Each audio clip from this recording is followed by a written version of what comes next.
Sanibonani la Igcokama Bingelelo sifundo. Igcokama Elisha. Khumbula ubuhle bakwaZulu njengoba ubona nje mbukeli wethu. Lapho khona hlezi esibayeni njengomnumzane. Khumbula-ke umnumzane mayehlala esibayeni kusuke kukhomba okuthile.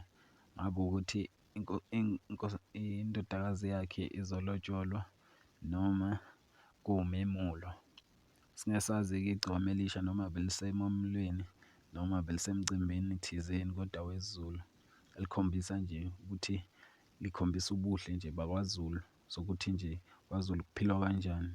Ngicela nje mbukeli wethu sho umbono wakho ngalolo daba ukuthi ngabe uyenze kahle yini umfokaManqele lento yakhe yokushutha nje esibayeni ebanjelwe intokazi umbrella lapha ehlezi njengomnumzane. Sicela nje ushiye i-comment yakho ngaphansi comment section. Ungakhohlwa ukulike nokusubscribe. Ngiyabonga.